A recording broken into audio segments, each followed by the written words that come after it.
Պարոն Շաթիրյանի հետ թե որպես հակակոռուպցիոն ոլորտի մարմինների պաշտոնյա, թե որպես միջազգային կազմակերպության փորձագետ համագործակցելիս կարող եմ վկայել, որ միշտ աչքի են ընկել իր պատասխանատվության զգացումով եւ կատարած աշխատանքի նկատմամբ նվիրվածությամբ։ Ամփոփելով ելույթս ուզում եմ նշել, որ պարոն Շաթիրյանի մասնագիտական կարողությունները, վերլուծական միտք եւ մարդկային հատկանիշները միայն դրական ազդեցություն կունենան սահմանադրական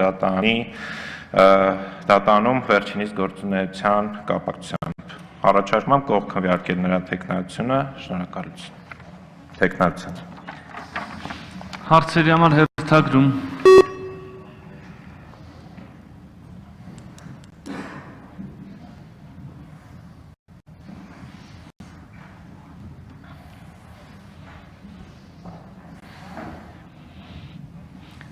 Արման Բաբաջանյան։ Շնորհակալություն, պարոն Բադասյան, պիտի ուզեի, որպեսզի ներկայացնեիք, թե ինչ ընթացակարգ է գործել եւ ինչ տեխնացուներ են դիտարկվել առհասարակ, որպես տեխնացու կառավարության կողմից առաջադրվելու համար եղել են արդյոք տեխնացուներ, թե դուք կանգ եք առել հենց պարոն Շաթիրյանի տեխնացության վրա եւ հատկապես ինչ գործոններ են հաշվի առնվել։ Տպավորություն է, որ այո, շատ լավ գիտական վաստակ ունեցող Շաթիրյանին ուրիշ որևէ այսպես կամային բարոյական այսպես հատկություններ անհրաժեշտ չեն եւ ցանկացած գիտական կարող էր օրինակ դառնալ կառավարության տեխնացուն այս կարևոր պաշտոնի համար։ Շնորհակալություն հարցի համար, պարոն Բաբաջանյան, ես նշեցի այն հատկանիշները, նախ բազմիցս հրապարակային եմ նշել կառավարության քաղաքականությունը այս ոլորտում, որ մեր կարծիքով սահմանադրական դատարանի դատավորի տեխնացուն պետք է լինի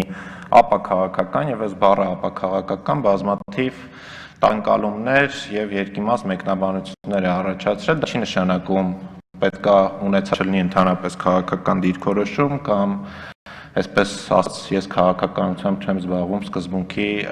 կրողը պետք է լինի, մենք նկատի ենք ունեցել ամեն անգամ դա շեշտելիս, որ չպետք է ակնհայտորեն կապված լինի այս կամ այն կուսակցության կամ կուսակցության գաղափարախոսության հետ, որը որ կխանգարի վերջինիս արդյունավետ պաշտոնավարել սահմանադրական դատարանում։ Դրա համար քննարկումները ընթացել են այն ուղղությամբ, որ տեխնացուն համապատասխանի իմացած այդ ցուցանիշին, բացի դա ես իմ ելույթում նշեցի մյուս հատկանիշները, որոնք հաշվի են առել։ Պարոն Շաթիրյանի հետ աշխատել եմ որպես արդարադատության նախարար, օրինակ ես իմ կարծիքը այդպես եմ ձևավորել, բարեխղճության հետ կապված, իր կատարած աշխատանքին ամենայն պատասխանատվությամբ մոտենալու հետ կապված եւ հասարակ պարոն Շաթիրյանի ձևավորված կերպարը իր դասախոսական եւ մասնագիտական գործունեության ընթացքում կարծում եմ այս հատկանիշները հաշվի առնելով վստահությունը ներշնչում։ Ինչ վերաբերում ընթացակարգին, ինչպես գիտեք, հատուկ ընթացակարգ սահմանված չէ ցավոք սրտի, տեխնացուների ընտրության եղել է քննարկում արդյոք օրինակ մրցույթի կարգով կարելի է կազմակերպել դա թեկուզ ոչ ֆորմալ եւ այլն, սակայն նկատի ունենալով ժամանակահատվածը, նկատի ունենալով որ առհասարակ Հայաստանում ընթերցերը, որը ներկայացնում սահմանադրական դատարանի դատավորներին, դատավորի տեխնացուներին շատ բավական խիստ են, մենք քննարկումներ ունեցել ենք այո տարբեր տեխնացուների շուրջ եւ պատմությունը պարզ է, կարծում եմ ամեն դեպքում ես տեխնացուների անուններ չեմ թվարկի, որովհետեւ ընտրությունը վերջիններիս վրա չի կանգնել, բայց ամեն դեպքում կարծում եմ, որ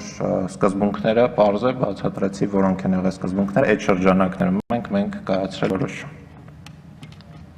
Արձագանք։ Պարոն Բադասյան, առհասարակ դիտարկել եք օրինակ պարոն Շաթիրյանի աշխատանքը էթիկայի հանձնաժողովում, օրինակ նրա ծավալած գործունեությունը, ընդհանրապես նրա դիրքորոշումը այս կամ այն նաև այդ մարմնում հնարավոր այն երևույթների վերաբերյալ, որոնց առնչությամբ մենք մինչ օրս պարոն Շաթիրյանից այսպես ընդգծված դիրքորոշում չենք լսել եւ տպավորություն է, որ չեզոքությունը այստեղ ամենակարևոր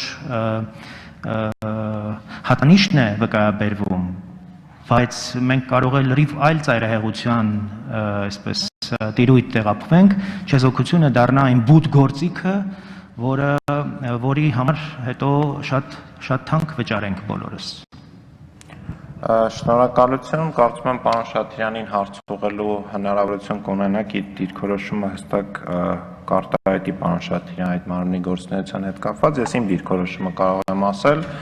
այդ հանձնաժողովը էթիկայի հանձնաժողով կոչվող կառույցի սկզբանե կարծում եմ դատապարտված է եղել անհաջողության երկու պատճառով, մեկը օրենսդրական գործիքակազմի բացակայության պատճառով, շատ գործիքներ բացակայել են նրանք, որոնք մենք այս դահլիճում եւ օրինակ պետաիրավական հանձնաժողովում անընդհատ քննարկում ենք այդ գործիքների տրամադրման հարցը կոռուպցիայի կանխարգելման հանձնաժողովին եւ երկրորդը քաղաքական կամքի բացակայության պատճառով, հետեւաբար ես կարծում եմ այդ մարմնից ակնկալել հաջողություններ կոռուպցիայի կանխարգելման ոլորտում ավելորդ կլիներ, իսկ օրինակ կոռուպցիայի կանխարգելման հանձնաժողովից կարծում եմ մեծ են սպասելիքները, պարոն Շաթյանն էլ իր դիրքորոշումը կներկայացնի, շնորհակալություն։ Ավարտվեցին հարցերը, կարող եք զբաղեցնել ձեր տեղ, այժմ մենք կլսենք թեկնածուին, Էդգար Շաթիրյան, Սահմանադրական դատարանի դատավորի թեկնածու Համեդ Սեկամբյուրի մոտ։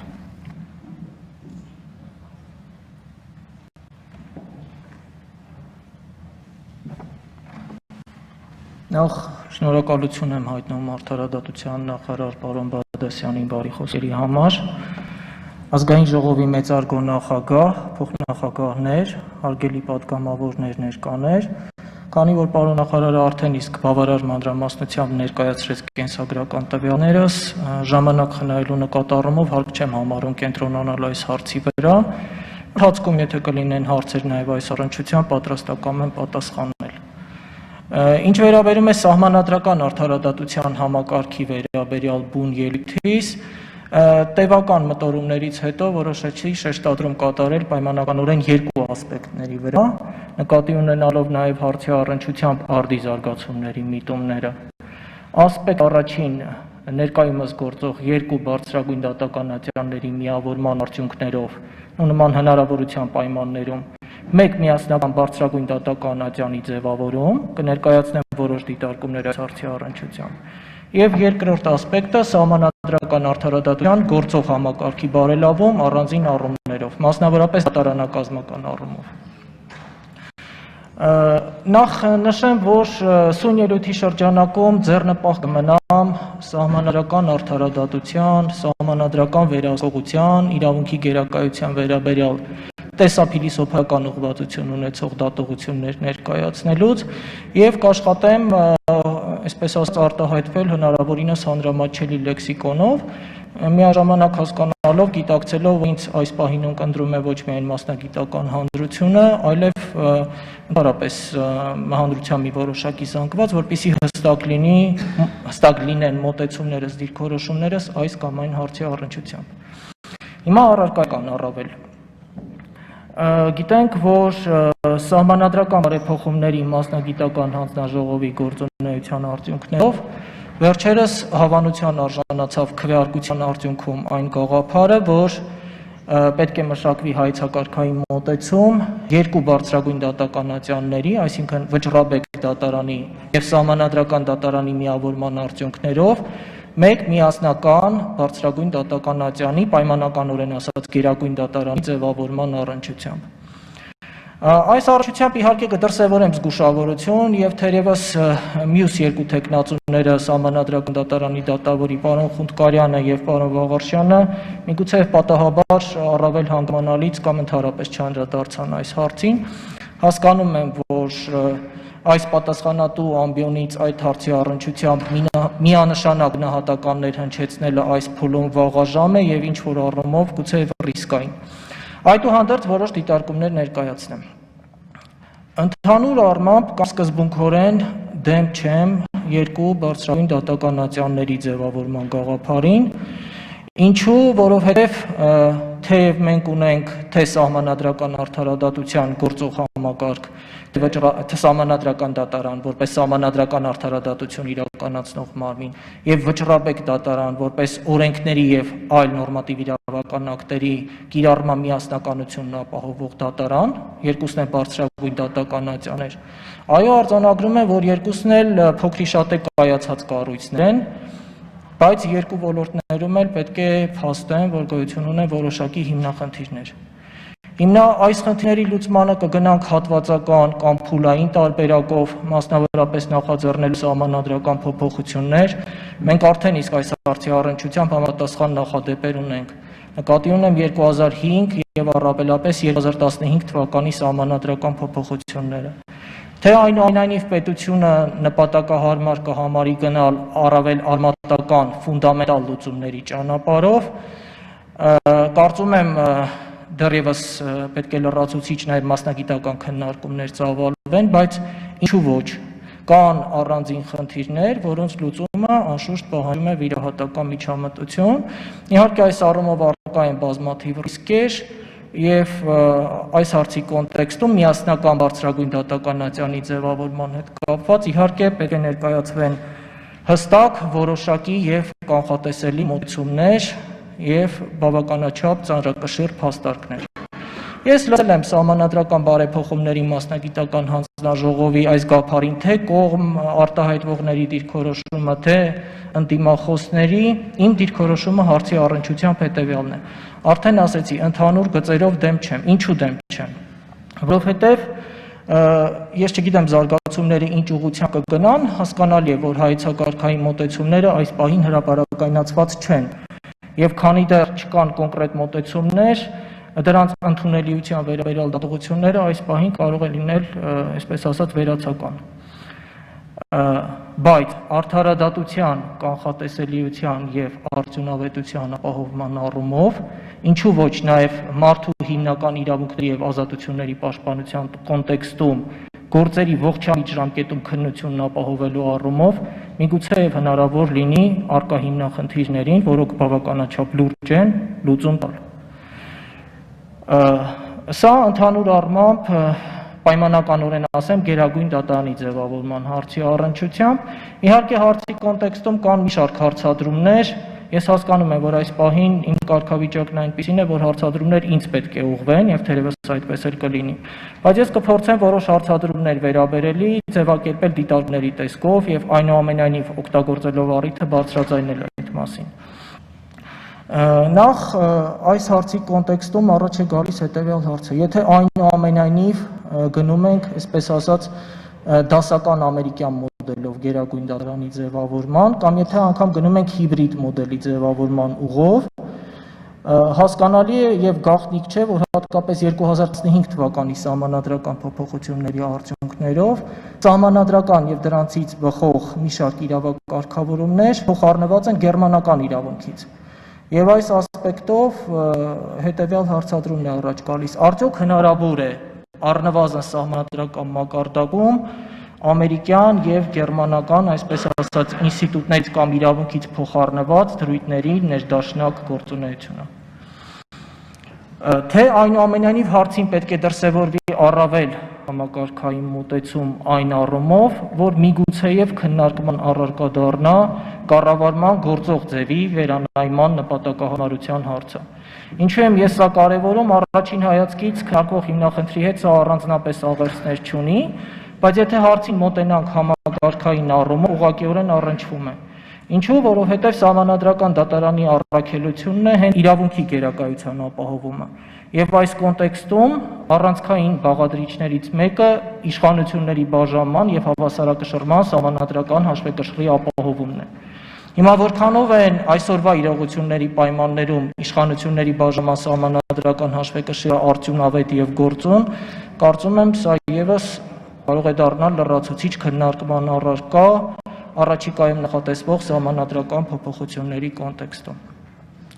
Ինչ վերաբերում է հարցի համատեքստում ընդհանրապես երաստիճան դատական համակարգ ունենալու հեռանկարին, ես կարծում եմ, որ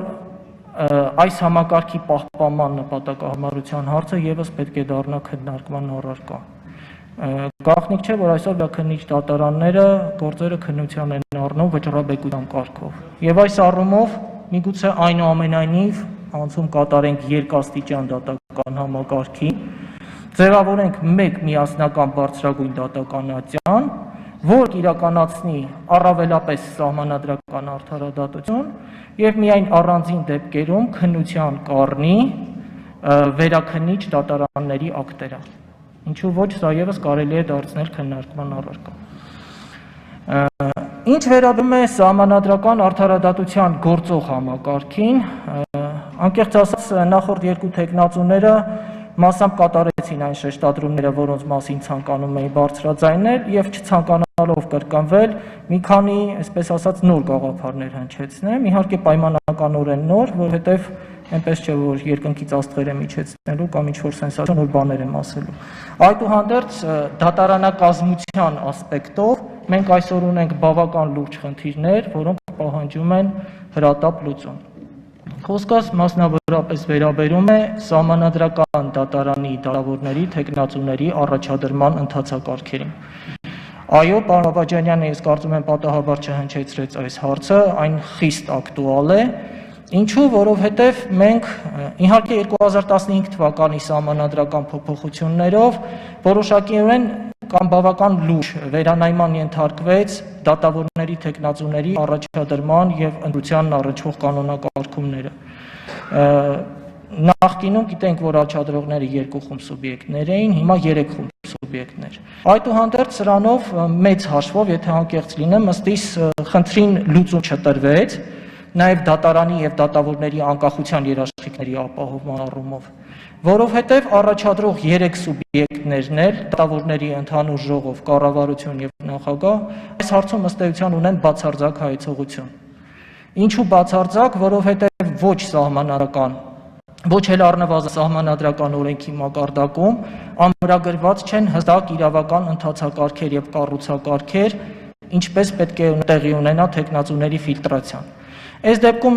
չի ցանկանա կենտրոնանալ կոնկրետ անհատների վրա, այս բան ես եւս տեխնացուի կարգավիճակում եմ։ Խոսքս վերաբերում է երևույթին։ Առնվազն կարելի է քննարկման առարկա դարձնել այս հարցի կոնտեքստում մրցութային ընթացակարգերի ներդրման հնարավորության հարցը։ Ընթացակարգեր, որոնք միջազգային պրակտիկայում ունեն բավական լայն կիրառություն, ինչու ոչ կարելի է որոշակի անալոգիաներ անցկացնել Մարդ իրավունքների եվրոպական դատարանում դատավորի թեկնածուի ընտրության ընթացակարգերի հետ։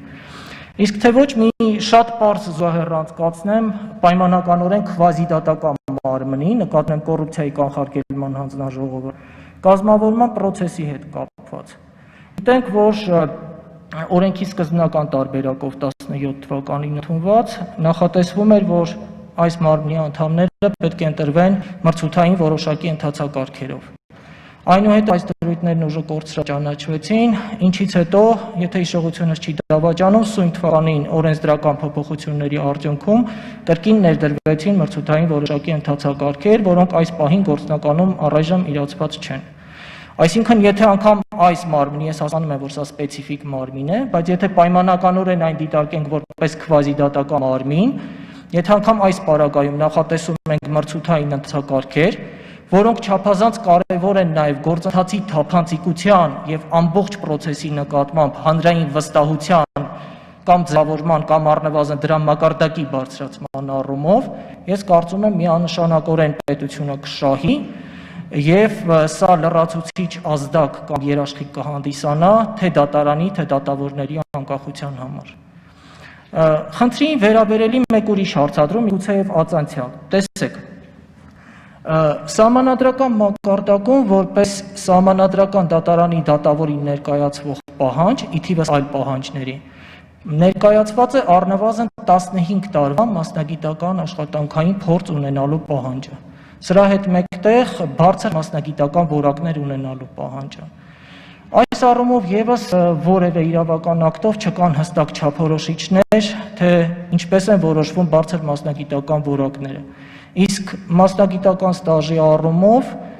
Տեսականորեն եմ ասում, հստակ չէ արդյոք անձը պետք է աշխատած լինի բացառապես հանրային, այսինքն հանրային ծառայության ոլորտում, թե կարող աշխատած լինել նաև մասնավոր ոլորտում։ Եթե երկուսն են, օրինակ,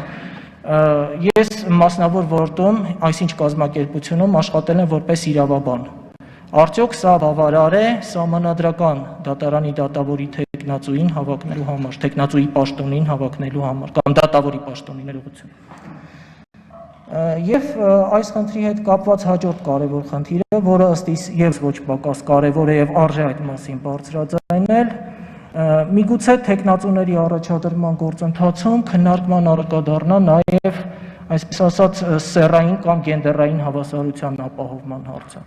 Այսօր 9 անդամներից 3-ական թեկնածուներ նշեցի առաջադրում են 3 սուբյեկտներ, բայց սեռային հավասարության, ու հավասարություն բառը պայմանական եմ գործածում, ապահովման դիտանկյունից որևէ հստակ կառուցակարգ եւս առկա չէ։ Եվ վերջին հաշվով դատարանի անկախության ապահովման առումով միգուցե եւ կարեւոր է այն հանգամանքը, որ առաջադրող սուբյեկտներին հնարավորություն ընձեռվի սահմանադրական դատարանի դատավորի պաշտոնում նշանակել իր կողմից առաջադրված սուբյեկտին։ Իհարկե այս առումով եւս բացարձակ հայցողությունը պետք է բացառվի եւ սրան պետք է նախորդեն որոշակի բաց եւ թափանցիկ ընթացակարգեր, որոնց մասին ես արդեն խոսեցի։ Եվ ինչու ոչ, այսօր հասկանում եմ տրամաբանությունը, Հայաստանում ներդրված է կառավարման խորհրդարանական մոդելը եւ այս պայմաններում սահմանադրական դատարանի դատավորներին ընտրում է ազգային ժողովը։ Բայց այդուհանդերձ, եթե անկեղծ լինեմ, ոչ միայն առաջադրող, այլև ընտրող սուբյեկտի առումով հայցողությունը եւս բացարձակ է։ Իսկ եթե ավելի բաց տեքստով խոսեմ, հնարավոր է այստեղ անձինք նշանակություն չունեն։ Համապատասխան սուբյեկտները, որոնք ունեն թեկնածու առաջադրելու իրավասություն, այդ թեկնածուների շարունակաբար առաջադրեն կամ այլ թեկնածուների, իսկ ազգային ժողովը շարունակաբար մերժի։ Սա եւս բավական լուրջ խնդիր եմ համարում։ Ես իհարկե ցանկանում եի անդրադառնալ գործող համակարգի զարգացման կոնտեքստում նաև անհատական դիմումների ինստիտուտի բովանդակությանը, հատկապես 2015 թվականի սահմանադրական փոփոխությունների կոնտեքստում։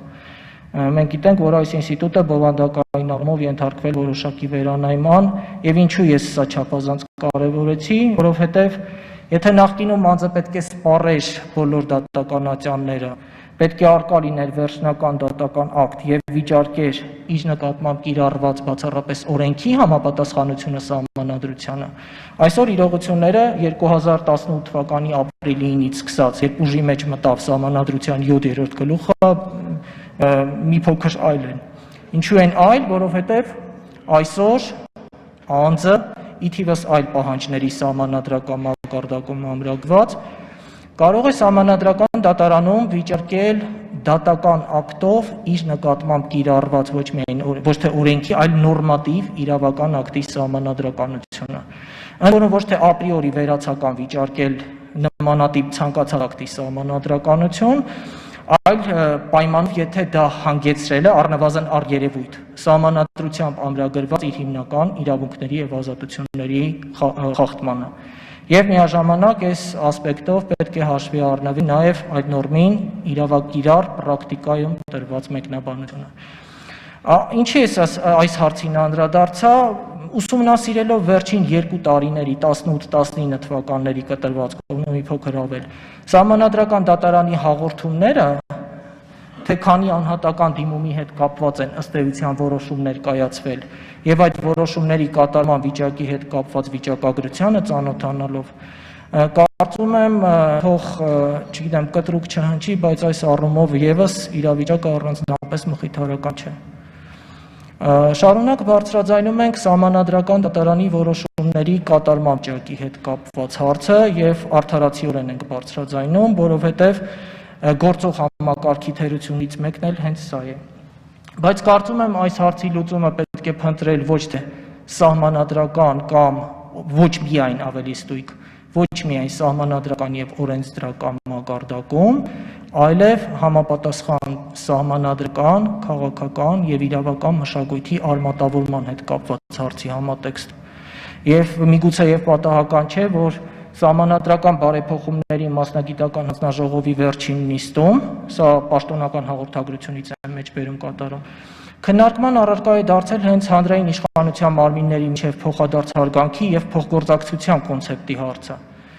Իշխանությունների բաժանման եւ հավասարակշռման սահմանադրական սկզբունքի վերարժևորման հարցի համատեքստում։ Այլ խոսքերով, այստեղ խնդիրը ոչ միայն